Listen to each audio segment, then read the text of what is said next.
限定のパッションフルーツ氷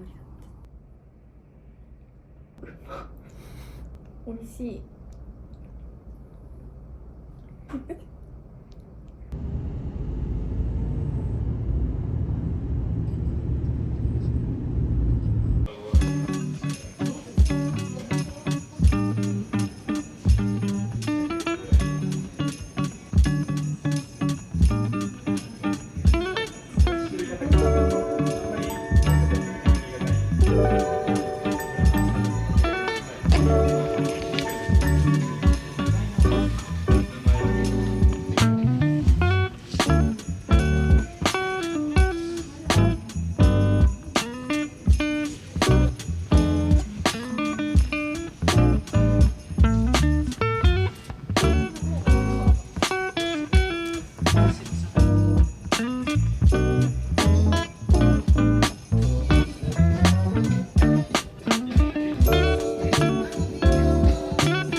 これいいですよね。機内バッグみたいなとか。かわいい。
いや難しいこれ色勝負になってきちゃう、いや色勝負色勝負。そうですね、色からお選びいただいて型をどうするかって言っていただければ、ほんで今一個一個いいなとなんか女性の方が色識別的がきますよね。ああ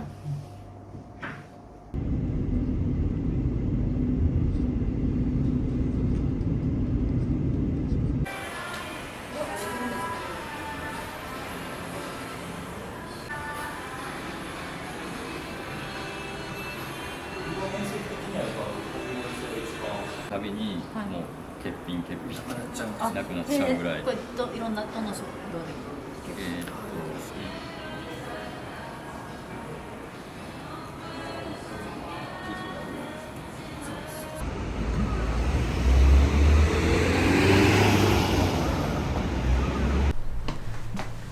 おはようございます。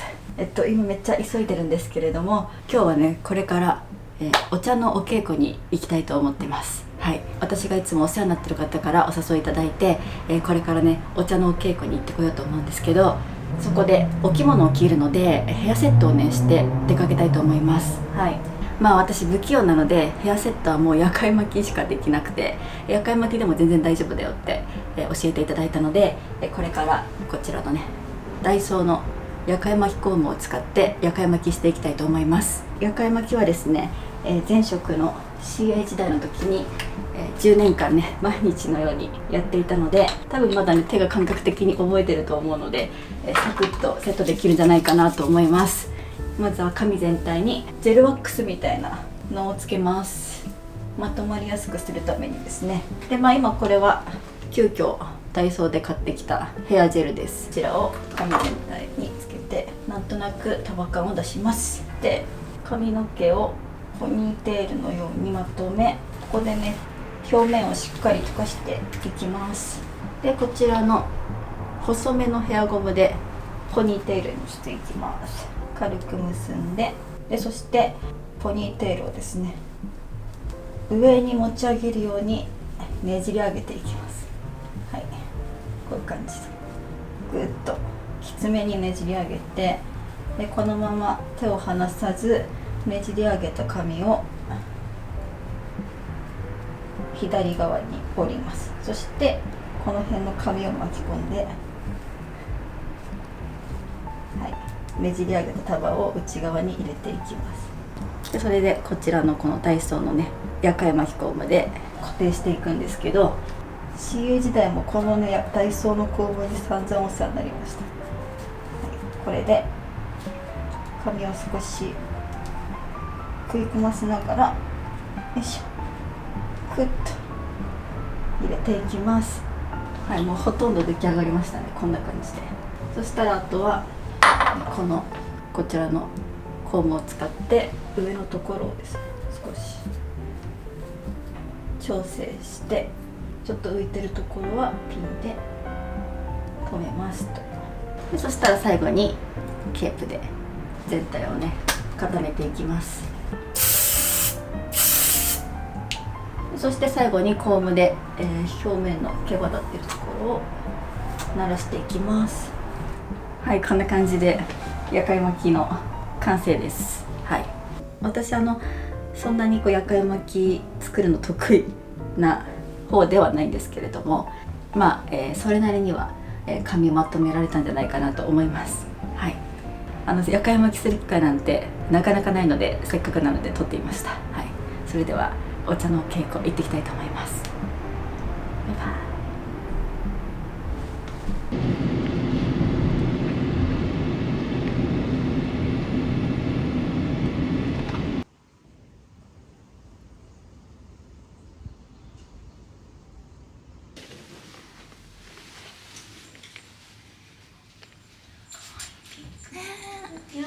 かわいい。薄いピンク似合いますね。素敵です。素敵な感じ。帯の部分が光沢があって夏らしさがあり、シルさんです。皆さんも初めての方がいらっしゃるのか。今日はですね、ちょっとお茶会自体も七夕に、今週末が七夕なので、七夕にちなんだしつらいにしてます。はい。で、お菓子ちょっと見ていただくとね、緑色のがちょっとこう短冊になっていて、黄色のがホタルですね。はい。で、ちょっと上にこう金箔が天の川のような感じで降りかかっているお菓子です。はい。緊張してます。緊張してますか？かける5。かける5。代弁をしていただいて。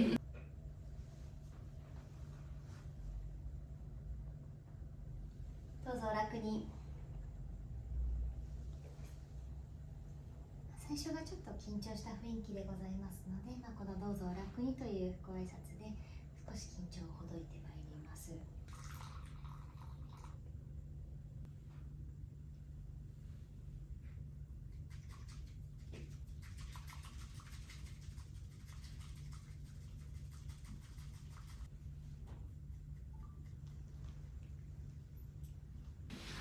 は座りになったら順番に召し上がっていただくので、ちょっと左側の隣のお客様の方にお茶碗を寄せていただいて、一言ですね、お先にいただきますとお声かけください。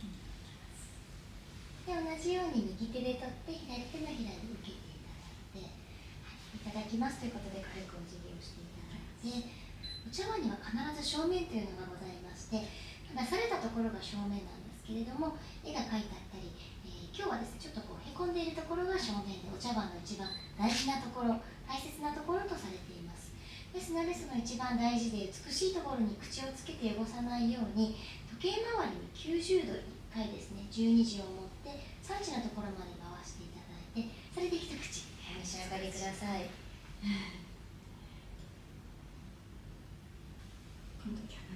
茶道とかのお稽古の時は結構なお手前で。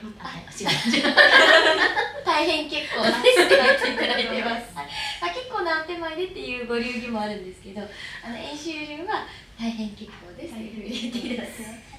でそのお二人のお茶碗は前がへこんでいる、押しているので前押せというふうに呼んでますけれども、これはね演習流恒例なんですけれども、満ちれば隠るということで14日目のお月様を表したお茶碗になります。で何かというと十五夜の、満月というのは美しいけれども翌日になると欠けていってしまって、むしろすごく寂しいと。なのでその満月になる前日のこう完璧になろうとしているその不完全な美しさを表したのがその2つのお茶碗の形になります。はい。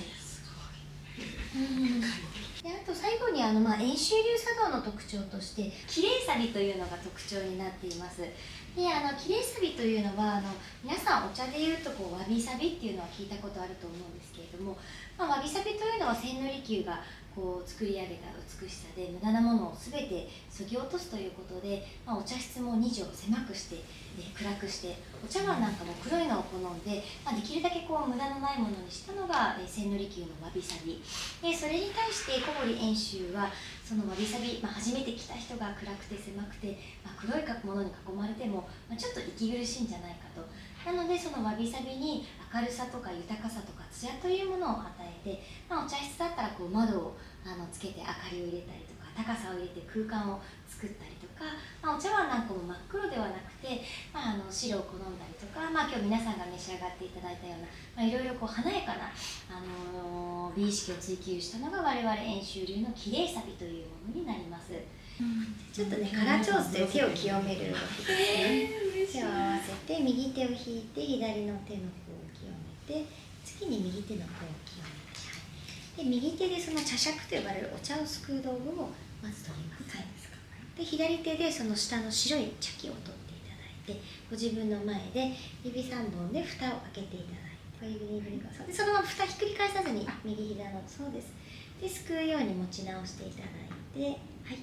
でお茶碗の左側から2つ半入れていきます。であと半分ぐらい少し入れていただいて、で茶器を戻してその上にお茶杓を戻して、はい、ゆっくり入れていただいて、はい、それ大丈夫です。はい。でお湯は元に戻していただいて、お茶碗斜め左上から軽く押さえていただいて、はい。でお茶筅を右上から左1時から7時に向かって動かします。はい。今最初見ると濃い緑色になっているので、はい、それがだんだん黄緑色になって、ふわふわの泡になるようにして立てていきます。でだんだん黄緑色になってきて大きな泡が出てきたら、だんだんゆっくり動かしていただきながら上の泡を細かく整えていって、最後漢字のおつの字ですね、ローマ字の Z を書いてお茶碗の真ん中から真上にゆっくり上げると真ん中にふわふわっと集まったらいいですね。じゃあ線元に戻していただいて、綺麗ですね、いいですね、いいですね。ちょっと一回回していただいて、お先にいただきます。違う、そうですか。でも綺麗にでも美味しいです。よかったです。ありがとう。すいません、ちょっと緊張しますよね、ここだとね。本当にめっちゃ緊張します。トップバッターありがとうございます。ありがとうございます。すいません。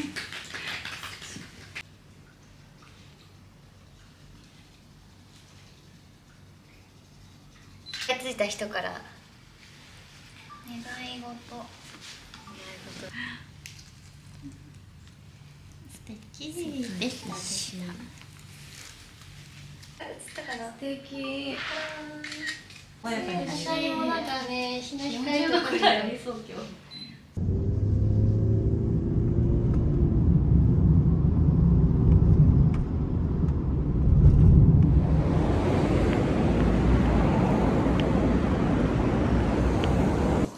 髪質も結構こういうのが理想というか。ありがとうございます。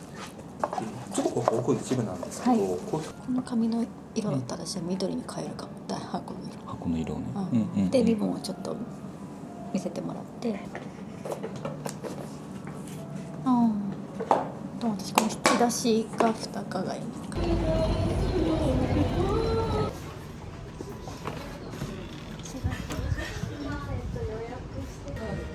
しっかりこんがり焼けて、私が一番焼けてないわ。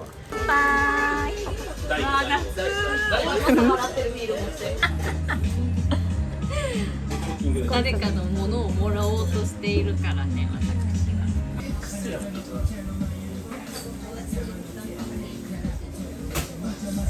ね、美味しいよね、ご飯ね。しそと鮭とイクラなんてもう美味しいに決まってる。世の中で一番好きな親子かな。鶏と卵もいいけど。鶏と卵もいいけど、どっちが好き？鶏と卵の親子か、鮭とこいつ。鮭とイクラかも。私も鮭とイクラかも。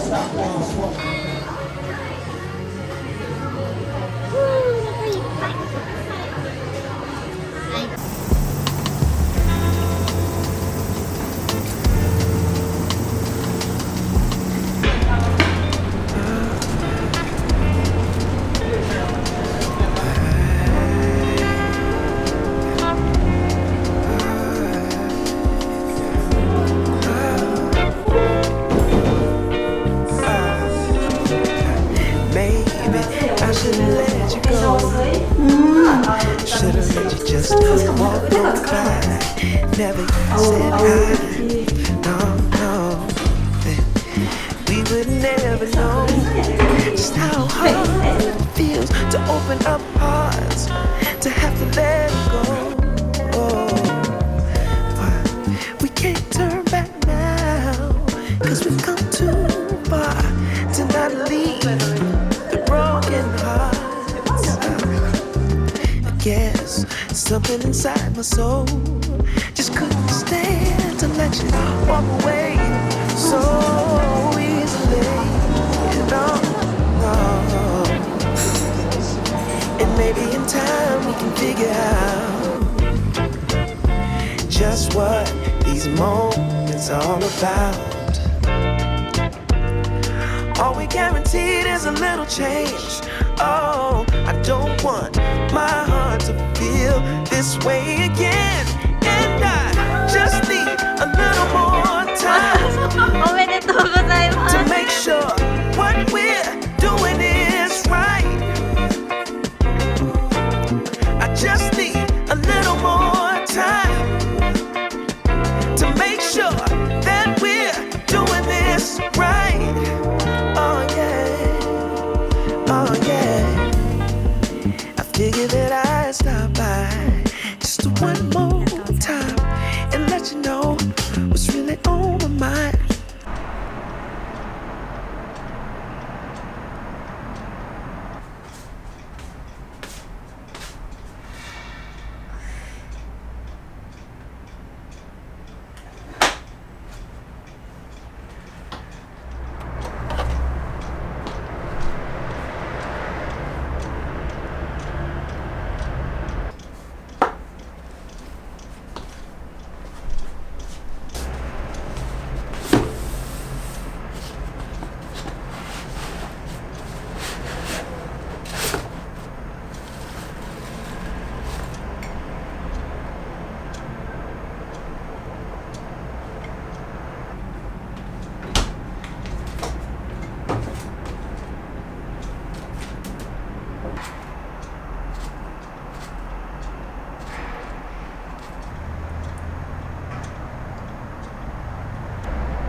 We can take this ride wherever it goes, as long as you're with me. めっちゃいい。 I feel at home. すごい可愛い。 Can you tell me why?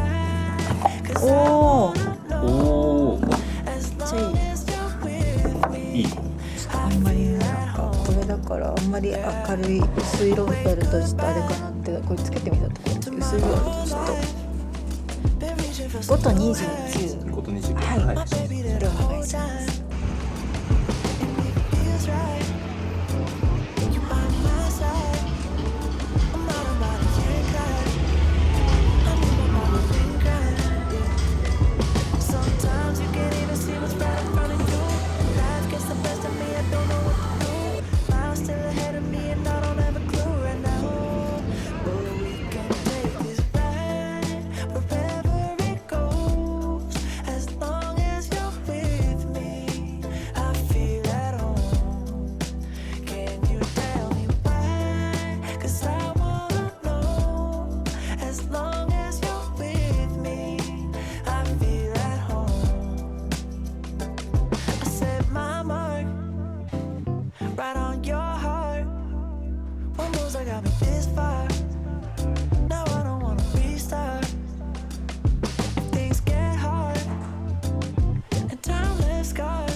皆さんこんばんは。8月2日金曜日から8月7日水曜日まで伊勢丹新宿本館6階祭物場で開催される伊勢丹ホームデコール2024、そこに出展されるライフスタイルブランドリンロゼさんの空間コーディネートをさせていただくことになりました。私たち夫婦がお家で使っているロゼトーゴをコーディネートしましたので、期間中ぜひ足を運んでみてください。あとですね、私のライフスタイルブランドヒンクヌンクのこちらのキャンドルもロゼトーゴのこちらの空間に置かせていただくことになりました。実際に香りを嗅いで購入することもできます。あと私が選ぶ10のベストカラーというロゼトーゴの推しカラーを10種類選びました。期間中こちらのカラーを購入していただくと 10% 割引になりますので、ぜひロゼトーゴ購入検討されている方はお見逃しなく。また期間中8月の3日4日あと6日と7日に私もこちらのブースにいますので、お近くにお立ち寄りの方はぜひ遊びに来てください。詳細は概要欄に貼っておきますので、ぜひチェックしてみてください。それでは今週も動画ご視聴いただきましてありがとうございました。また次の動画でお会いしましょう。チェックでした。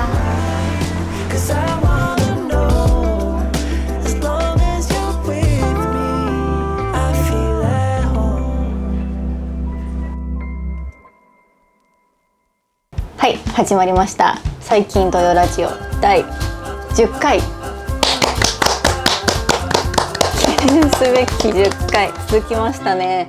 10回記念でオンエアランプ導入しましたちょっとずつラジオっぽく、していこうと思いますが、久しぶりですね。いやー、ラジオ撮るの1ヶ月ぶり、ね、で、前回のラジオ結構かなり前なんですけど、その時のラジオで、皆さんに全国のご当地メーカー、おすすめご当地メーカーを教えていただいて、彼が買い集めた6種類のメーカーがあるので、食べながらね第10回のラジオやっていきたいと思います。はい、はい、結局今回ね、多分総勢100件ぐらいおそらくコメントいただきまして、そんなにとにかくね、こんなあるんやっていうぐらいみんなねマジ美味しいものね知りすぎよね。うん、ちゃんと彼はねリストを作ってそこから選んでね6個買いました。はい、今回計6個選ばせていただきまして、で前もちょっと言ったけど、九州出身としてはちょっと九州県内に関しては、はい、なんだかんだ食べたことあるし、っていうところで、ちょっと省かしていただいて、北は北海道から南は愛媛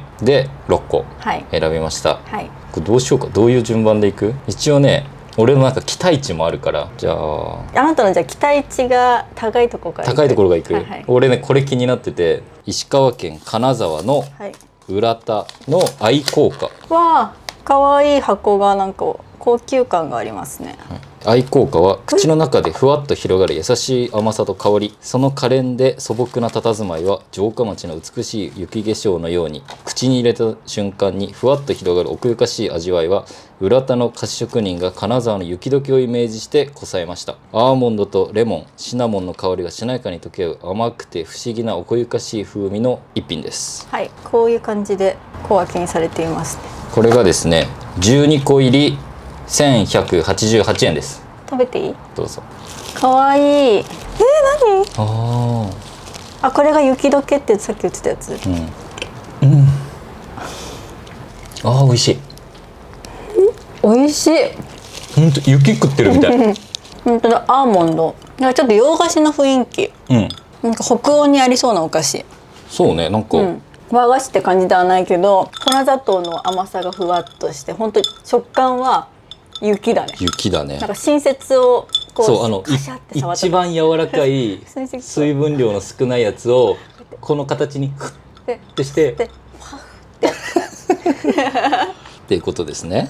美味しい。これはね、紅茶向きですね。ああ、確かになんかちょっとスパイシーな感じもあるしね。紅茶、コーヒーも合いそうだね。素晴らしいメーカーでございます。素晴らしい、美味しい。この金沢の浦田。次行き、どんどん行かないと 6個もありますから。いっぱいあるから。じゃあ2番目、こちら愛媛県にある山田屋まんじゅうさんですね。これは創業慶応3年、北海道十勝産小豆を使用したこしあんは程よい甘さで後味がよく、お口の中でとろけるような味わいです。でもこしあんのまんじゅうとか大好きなんだけど、このあんこソムリエとしてはですね、あなたあんこソムリエだったの食べないといけなくて、はい、これねただのあんこまんじゅうかと思いきやですよ、はい、ちょっと画像を見てびっくりしたい。わあ、日本のお菓子ってすごいよね、包装が、これはですね6個入り972円です。一口まんじゅうみたいなね。小さな一口まんじゅうですね。でこれが普通のあんこじゃないの？いやちょっと食べてみてくださいこちらです。うん、皮が薄くない？いやまあ食べてみてください。皮じゃないんです。もうすべてがあんこまんじゅう。どういうこと？ね、これさまんじゅうなんて全国にあるやんと思うやん、これはさまんじゅうのあんこと皮がもう一体化してるん本当だよね。あんこ玉を食べてるみたい。このさ何とも言えないお上品なあんこに「お」をつけたくなるぐらいのおあんこおあんこぐらいのレベルです。これはなんかこういうの食べるときに、日本人としての誇りを感じるんだけど、この繊細さみたいな。でもこのさ技術力というかさ、凄まじいよなこれは。この上品な甘みってさ、なかなかないよね。日本ぐらいじゃない、この上品な甘みは。あーうまい。この企画やってよかったね。やばいでしょ。こんな美味しいものさ、知らなかったんだけど、この山田屋まんじゅうではあんこと四国のカルストの湧き水で仕上げた名水汁粉というものがありますあんこソムリエとしていかなきゃじゃん。そうこれはめっちゃ気になってる。今気づいた。これもお取り寄せできるの？何県って言ったっけ？愛媛県です。やっぱね四国のポテンシャルすごいんじゃないかってやっぱ最近思ってる。確かに四国すごいわ、やっぱ水の綺麗さからなされるものがあるのかな、やっぱ。いやすごいね。はい次。じゃあ次はちょっとクリーム系ですね。和歌山県福美市のかげろう紀州メーカーですね。ちなみに全国菓子博覧会かなの会長賞受賞、厚生労働大臣賞受賞、プレミア和歌山認定商品ということで、多分和歌山を代表するメーカー。柔らかくふわっと焼き上げた生地は口の中に入れた瞬間優しい甘さのクリームと共に消えていく食感、まるで浜辺に漂うかげろうのように儚いイメージというところから名前がつきました。小さいお子様からご年配の方々まで皆に喜ばれるお菓子作りをモットーに発案された商品です。外はサク、中はふわっとした食感がかげろうの最大の特徴です。じゃあ食べてみましょう。なんかよくあるよね、ダックワース的な感じ。でももう確かに繊細すぎる。これ何これもうもはや何も食べてないに等しい噂のゼロカロリーお菓子これ優しいな、甘みが儚いわうまーこれやばいね。儚いね。儚いこれの恋愛映画みたいなのあったらさ、全米泣いたみたくなるよ。かげろうかげろうの恋愛映画あったら。さっきのさ、一番最初のやつよりも儚くない？そうね。もうなんか入らないのこれ。なんて言ったらいいんやろうね。なんかこういうダックワースみたいなのってよくあるけど、もう食感が違いすぎるから、なんか別物みたいに感じる。これ系はさ、結構食べた後さ、口の中がさ、甘ったるくなったりするけど、全然上品儚い。なんかスーッとなんか唾液で消え去ってしまうぐらいの。もう会いたいの二度と会えない恋人だよもう二度と会えないこの恋人には。これをじゃあ次はこれにしようかな。これはなんかすごい可愛いですね。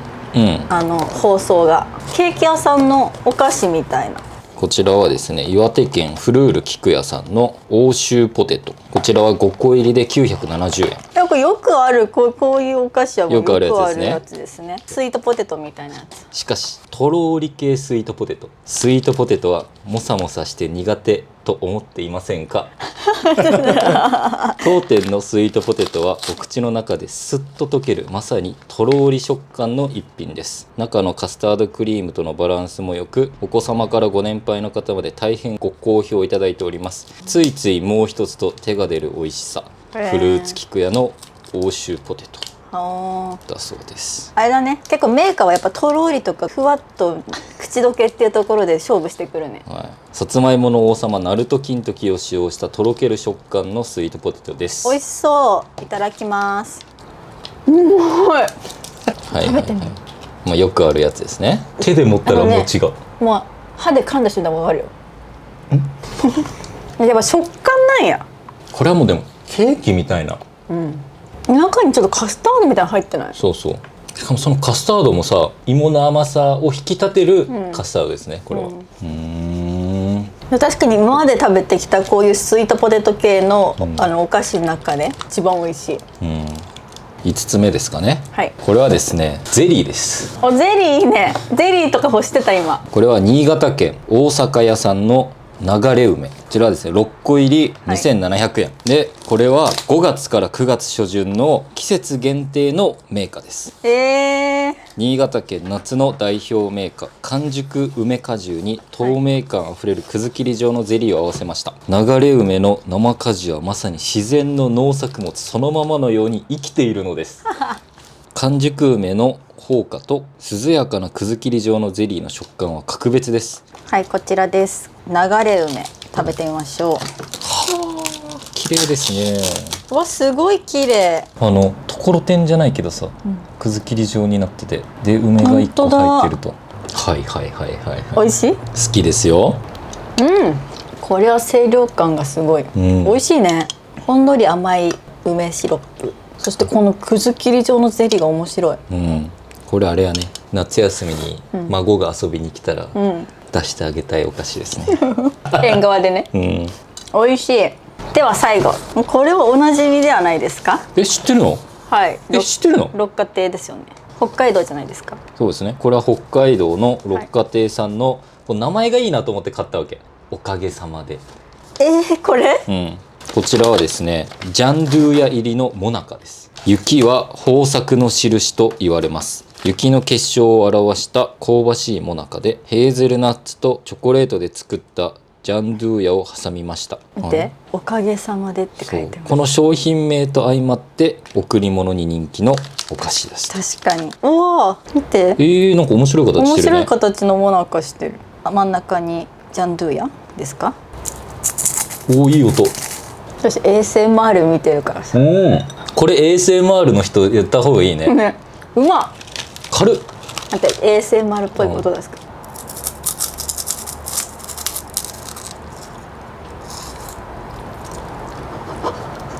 すっごい嫌なんだけど目の前で見せられるとすごい嫌なんだけど美味しい。うまっ。うまいね。洋と和ミックスだね。洋と和のミックス。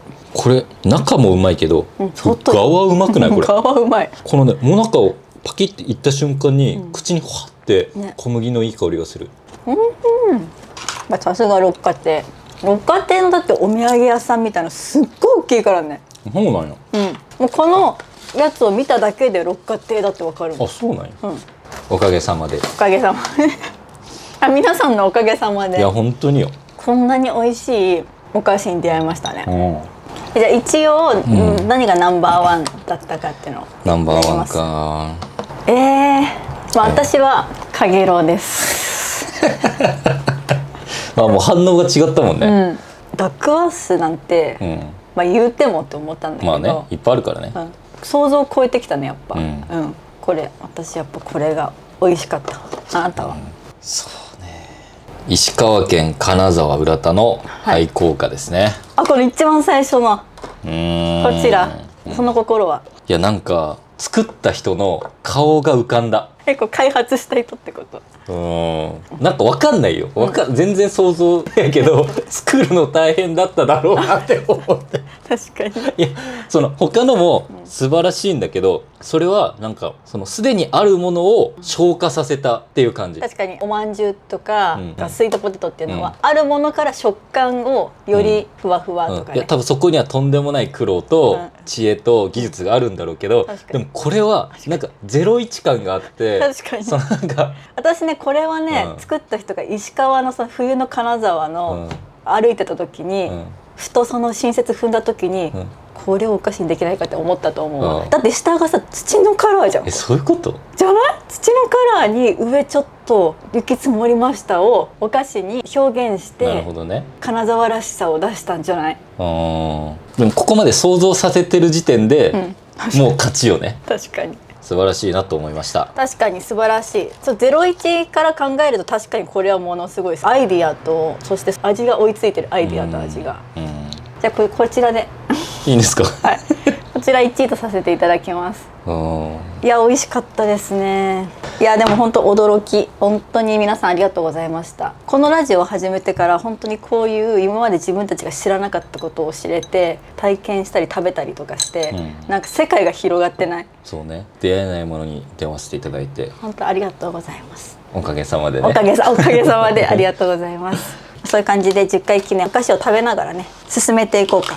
はいはい、質問があるんだっけ？そう質問を募集してたんです。その質問の内容が2024年初詣に何をお願いしましたか、そしてその夢はどうなりましたか。夢がない人もここから下半期どういう風に過ごしていきたいですかっていう風な質問を募集させていただきました。それでいくつかコメントいただいています。あなたは何をお願いしたんですか？あ、そうでした私は私たち2人の健康と怪我なく安全に1年過ごせますようにっていうのが毎年それ、まあ以下同文ですねなんかやっぱりその改めて考えてみたら初詣は、決意表明というよりかは自分たちの家族が変わりなく怪我なく安全に過ごせますようにっていうのがあれだったかなと思う。で今年の自分の夢目標みたいなのは、正直なかったよ。ないって私今年の初めに言ってなかった。あ、なんもないっつってね。なんもないからそのままで、こう緩やかに生きていこうっていう、今年は夢のない1年だったの、でも上半期なんだかんだ何もないとか思いつつ、いろんなとこに行ったりとか、いろんなお仕事が舞い込んできたりとか、去年頑張った分のその花が咲き始めた。でそれで今その花を収穫している時期みたいので、今年はなんかそれを収穫し続けていこうかな。下半期もみたいな感じかな、あなたの下半期の目標。でも下半期の目標ね。でも今年その健康っていうのはやっぱりテーマにあるから、朝ごはんにちゃんとヨーグルト食べたり、お水飲んだり、コーヒーは1日1杯までで、上半期結局俺風邪ひいてないよね。確かに体調崩してないでしょ。崩してないということでこのまま健康になんかちょっとプラスで運動するとか、そういうなんかもう一個ないの。ジム何回行くとか。ジムね。じゃあパーソナルに行きます。おー、そうなるで痩せるというよりかは、筋肉をつけたりとか、体のボディシェイプみたいなのを美しくさせるっていうことね、健康的にってこと。はい、明日申し込みします。おお、本当に？じゃあその成果をまたじゃあ半年後、今年の年末とかにどれぐらいさ、どういうあれが出たかみたいな。はい、頑張ります。はい、じゃあ皆さんのやつもね読んでいきたいと思います。はい、この方はラジオネームがない方です。ミクさん先生、こんにちは。こんにちは。 YouTube 自体を視聴し始めて10年以上、初めて YouTuber の方にコメントさせていただきます。ありがとうございます。初詣ですが、今年は転職する、正社員になる、英語を使う仕事をすると神様の前で宣言しました。そして今月、嘘みたいにぴったりの条件で嘘みたいにやりたかった仕事が嘘みたいな速さで決まりました。人生って自分が乗りたい波が絶好のタイミングで来てバッチリ乗れることってあるんだなって感じました。今までは子育てに重きを置いていましたが、今後は自分のキャリアとの両立を頑張りたいです。いつも YouTube 楽しみにしてます。お二人のやりとりにいつも癒されていますとのことです。ありがとうございます。おめでとうございます。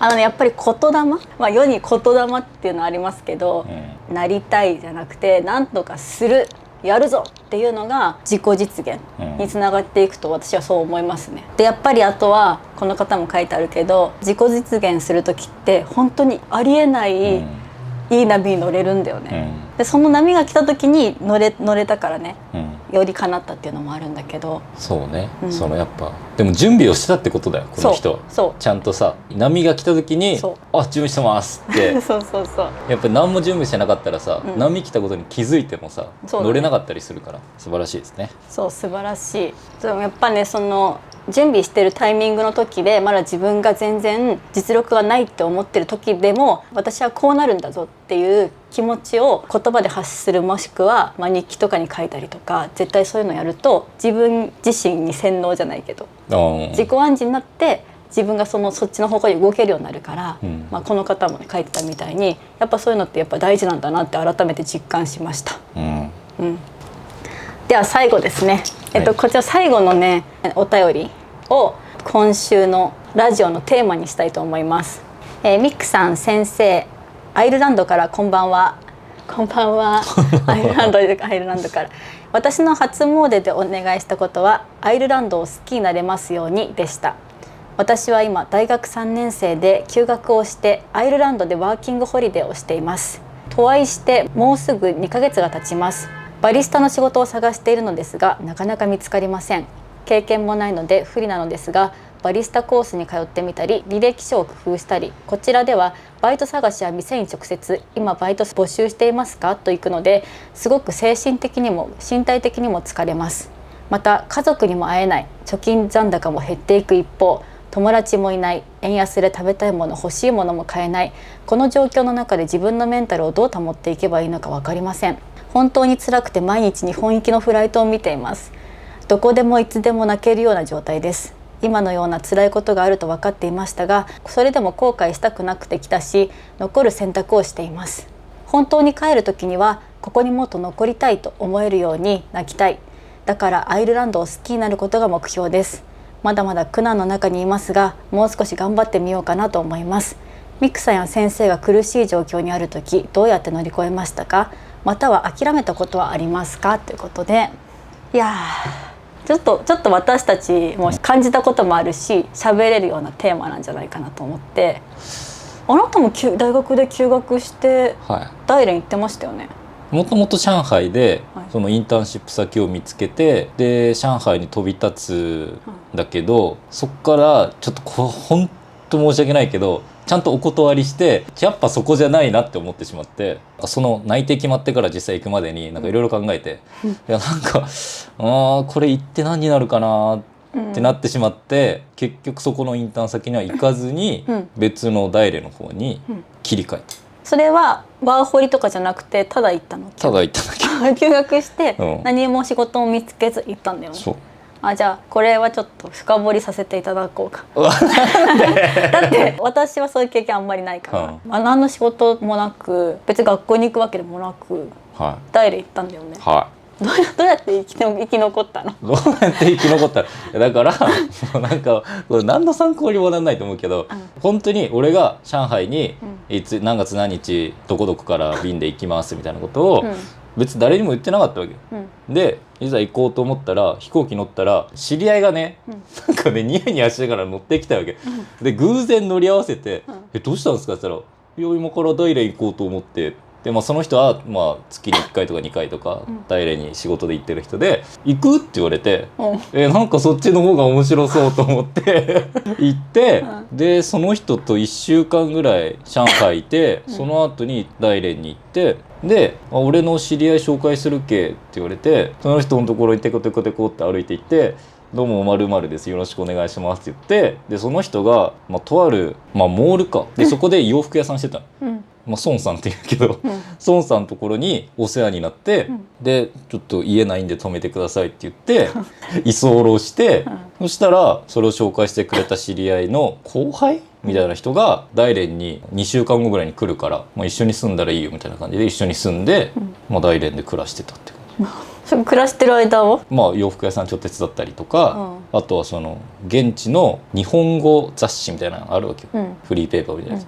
でそこでちょっとお邪魔したりとか、なんだかんだその知り合いの知り合いの知り合いみたいな感じでやったりとか、男性だからできるみたいなとこもあるかな。そうね、しかも当時多分2012年とかで超円高時代、1ヶ月家賃が7000円とかだったから俺がいたところはただなんか傾斜ものすごい山のふもとにあるから、もう毎晩汗だくで帰ってたけど。なるほどね、そっか。じゃあメンタルをやられて帰りたいとかっていうよりかは、その時その時のご縁をつなげてその場所で頑張ったって感じなの？いやでもそれ、別に俺の第一目的は語学習得だったから、紹介された孫さんが中国人がめちゃめちゃ早口なの、中国語でめちゃめちゃ早口の人で、この人の中国語を聞き取ったら、もう俺は勝ちだと思ってたからその人とひたすら喋ってるって感じ。そうなんだ、じゃあ日本人と絡むことはほぼなかったんだ。だから一緒に住んでたルームメイトの人が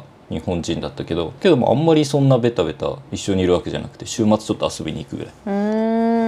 多分俺語学学校の人より喋ってると思う。確かにね。ぐらいの経験をできたから、まあ良かったかなと思います。であなたその後に中国語喋れるようになってって台湾に住んだじゃん、うん、こういうなんか異国に住む時のメンタルの保ち方とかなんかある？いやでもだけどそれはなんで語学を学びたかったかって、逃げたかったから。どういうこと？日本で暮らしてずっとじゃあ新卒でどっかの会社に入ってずっと定年まで働くみたいなことがもう向いてないってことを働く前から分かった？もう知ってた。社会人になる前にもう知ってた。勘ってこと？勘、もう向いてないんだと思ってでも新卒の切り札はあるから、一応日本だとね、だから一旦就職はするだろうと思って、その時に絶対にもう自分の性格上続けれないし絶対逃げ出したくなる。だから、逃げるために中国語を持っとこうと思った。だったら最悪、中国で働いたりとかもできるし、日本でももしかしたらそういうザ日本社会みたいなところじゃないコミュニティで生きたりするかなみたいな、でもなんか英語は高校の時になんかまあまあできた自覚もあったから、じゃあもう一個ぐらいあるとなんか逃げ場広がるなみたいな、だからもう消極的よ俺の留学は。大義名分はない。逃げるために武器を一個でも増やしとこう。でも逆にその中国語を習得しとこうっていう一応本筋ドーンってあったから他のことであんまメンタルやられなかったんじゃない？だから孫さんと喋ろうとか、明確じゃん、目的が。挫折、そこまでやってあんま大した中国語が身につかなかったっていうのは最終的な挫折かもしれないけどでもめちゃくちゃ喋れるくない？いやでも全然よやっぱ。あ、そうなんだ。やっぱ、でもその苦しい状況みたいなのあった？だからそれで台湾で働いてる時は結構苦しかったけどね。それどういう苦しさ？どういう苦しさ？その時はもう喋れるじゃん。でも逆に言うと中途半端に喋れたからきつかったっていうのはある。次はコミュニケーションとかそういう対人文化の違いとか。なんていうかな、なんかいろんなシーンがあるけど、基本的にやっぱ日本人だから喋れないっていう前提でなんか喋ってるのが聞こえてきたりとか。分かってないと思ってけど聞こえてるし、分からないと思ってるけど分かっちゃったりするから、なんかその辺でなんか心揺さぶられたりとか、なんか逆に変に喋れちゃうから難しいよなって思った。だったらもう喋れない方が楽な仕事もあるなと思う。そうだね、ある意味分かんないからね、割り切れるよねお互い。そうそう。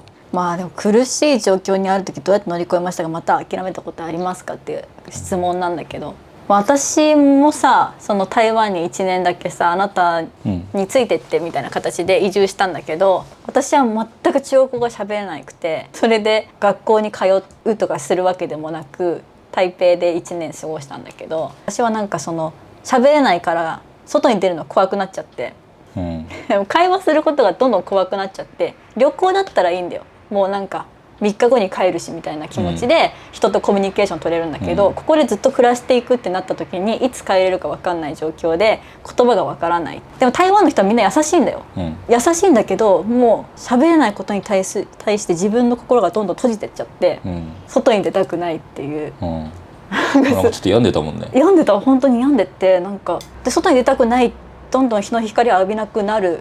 そうするとなんか自分のメンタルがどんどんおかしくなってって、なんかあなたが外に出て帰ってくるまでずっとソファーの上にいたりとか、なんか何も食べず一日過ごしたりとか結構してて、でも逆にもう最後らへんはもうね、台湾にいるからって台湾の人とコミュニケーション取らなきゃっていう気持ちを諦めた。途中はいろいろ外出てっていろんなとこに一人で行ってみて、一人で頑張ってコミュニケーション取ってみて、それで失敗もして、それでどんどんこう自分の心をオープンにしていこうって思ってやってみたんだけど、それが逆に苦しくなっちゃって、どんどん家に閉じこもることになっちゃったから、もう逆にもうここまで来たら家の中をなんか楽しくしようみたいな風な感じに切り替わって、でそれで台北生活最後らへんはなんか IKEA の棚作ったりとかしたと思うんだけど、そういう風になんか家の中を飾っていくと、どんどんここにあれ置きたいからあれ買いに行こうみたいな感じで外に出れるようになって、ちょっとずつ楽しくなってきた。なんかお買い物ついでにタピオカも買って帰ろうみたいな、で公園も寄って帰ろう、公園で本読もう見たくなってきたら楽しくなってきたから、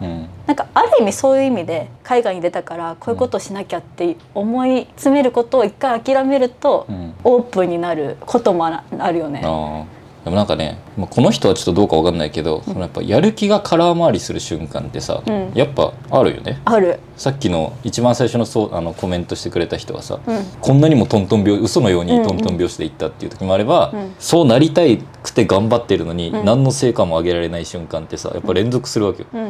まあ難しいよな、そのアイルランドを好きになるっていうことがさ、何のために行ったのかがさ、そうだね、書かれてないから何とも言えないんだけど、だったらもうそれを、その夢最初に決めたことをやるしかないし、まあ、あとはなんか思い切ってそのなんか場所変えるとかね、そのアイルランド国内でも多分いろいろあるはずやん。住んでる街を変えるとか、街を変えるとか、まあ絶対そこにいないといけないっていう制約があるんだったらまあちょっと別だけど、そんなことはないと思うから、まあ、別の地域に行ってみるとか、まあ、なんかまあバリスタじゃなくてもいいんじゃねっていう、未経験なんでしょバリスタ、そうだね、別のことでもいいんじゃねとか、思うけどな、難しいよな。なんか大きな一歩を踏み出したと思ってるから、そこからもっと飛躍していかなきゃって思うけど、ただただ国に住んでる場所が違うだけで、そのね、だからもうちょっと俯瞰してみようっていう、世界は一つじゃないけどさ結局さ、その国境っていうのは目に見えないものなわけや、でその目に見えないものを必死に見ようとして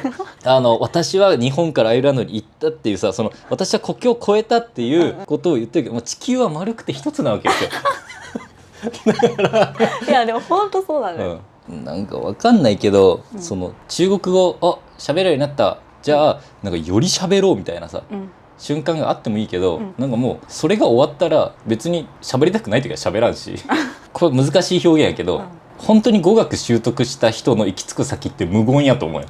異国の人と初対面で会って無言で入れるって自信に満ち溢れてない？わかる？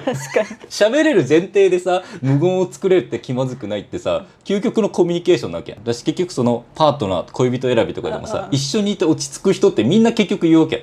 でもそれはさ、おしゃべりして楽しいっていうタイミングもあるけど、結局一緒になるなら2人でいて気まずくない人っていうわけや。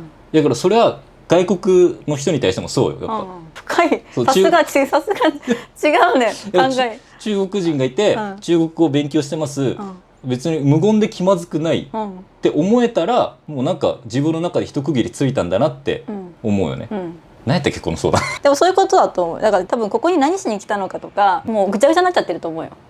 でまあこの国に来たのにとかさ、思うんだけど、でも本当にそういうことだと思うし、なんかそこに住んだからといってその場所を好きにならなきゃいけないとも限らないというか、私は台湾に住んでた時に、台湾の人たちはみんな優しくて親切なんだけど、じゃあ好きなのかって言ったらちょっとさすがにそこまでは行けてなかったんだけど、帰ってきてもう一回旅に行った時、台湾に、その時に「わあこれ懐かしい、美味しい、わあここはあの時の思い出だ」みたいな、そこでやっと「わあ台湾好きだわ」ってなれたし、台湾に行った時に楽しいって感じるようになれたの。このワーキングホリデーとか留学のみならずさ、夢って諦めていいよってすごい思うんだけど、私は夢を見つけたら叶えるまで頑張るけど、でもやっぱりいやもうやめようって思ったらやめてもいいってすごい思ってて、ただ今自分が YouTuber だけど YouTuber やめる時が来たらやめるだろうし、そこから先はまた新たに見つけたらいいなって思うから、夢なんてもいくつでもあるわけだし、夢じゃなくてもね、何事も物事は諦めても他のことが出現してくるじゃん。なんかさこの人に当てはまるかわかんないけど、この前も話したけどさ、なんか最近の若い子さ、得意なこと見つけるのうまくねっていう話で、今俺ら30代とか、多分それ以上の世代ってなんか苦手なことを克服することに美徳を感じてたの。わかる。あれだね、面接の時に私はこういうのが苦手だったんですけど、こういう経験を通してこういう風になれましたみたいな、ですから私はみたいなね、そういう話が良しとされてたよね。で俺なんかで見たんやけど、苦手だったけどっていう、その苦手だったことのがその人の本質なんだっていうことを面接官は気づいてしまうわけよ。だから例えば、自分はちょっと人と喋るのが苦手だったんですけど、留学に行って、たくさん人と話すことを通じてその楽しさを知って、今ではいろんな人と楽しく話ができるようになりましたみたいなことがあったとする。でもそれを言った時に面接官は、あ、この人は本来喋るの苦手なんだ、でここから長い社会生活の中で多分なんか折れたら、この人はまた喋らなくなるんだろうなっていうことがある種言っちゃってるみたいな。でも俺ら世代ってそういう克服したこと努力したことっていうのをすごくなんか誇りに思ってたよね。誇りに思ってたし、そうあるべきだと、うんなんか教えられてきた気がしたんだけど、うんでも分かんないよ、うん分かんないけど今の子って自分が得意なことを見つけるのがすごく上手で、確かに。まあ、上手な人が多いなっていう印象で、苦手なことを伸ばすことが良しとしてないっていうか、まあ、効率悪くねって感じ。そうそうでそれはごもっともなんですよ。そうだよね。だからなんか見ていてたまに羨ましくなる時あるし、確かにそうだよなって思うんだよね。だからなんかうまくいかないこととか、で、まあ、それがなんか自分の明確な夢の過程だったら努力するだろうけど、自分が得意なことの延長線上に夢を見つけちゃった方が実は楽なんじゃねっていうか、実は幸せなんじゃねみたいなことを最近なんかすごい思うよね。確かに。だからなんか本当に苦手なことってとかうまくいかないことってなんかどんどん切り捨てて、切り捨てるっていうか、まあなんかちょっとこっちの道行ってみようこっちの道行ってみようっていろんな試行錯誤の回数の方が今の時代すごい大事なんじゃねっていう。しかもある意味こうネットでいろんなものを知れる時代だからこそ選択肢も知れるわけじゃない、だからよりいろんなものに手出せるし、よりそこで成功体験が何発か出たらそれを伸ばせばいいだけだもんね。まあ、確かにこれでワーホリであまりにも辛くって、まあ、まだ2ヶ月だからね、まあ、それでやめなよって言われるわけではないけど、本当にしんどかったら帰っちゃえばいいやっていう気持ちで、なんかバリスタだけとかじゃなくていろんなのにレジュメ投げてみたりとか、いろんな人とコミュニケーション取って、こういうことしたいんですけどとか言ってみてやるのもいいよね。なんか例えば、まあ、多分この人は就活をするんだろうけど、その就活エピソード的にさ、やっぱそのアイルランドに行ってバリスタになって現地の人とコミュニケーション取ってっていうことよりも、いや私アイルランドで雪かきの仕事してたんですよって言った方が面白い。それどういうっていうで、皆さん雪の重さって知ってますかみたいな、なんかそのみたいなことからそのエピソードトーク作った方が、まあそれはちょっと逆算的すぎるかもしれない。まあでもそういう方が、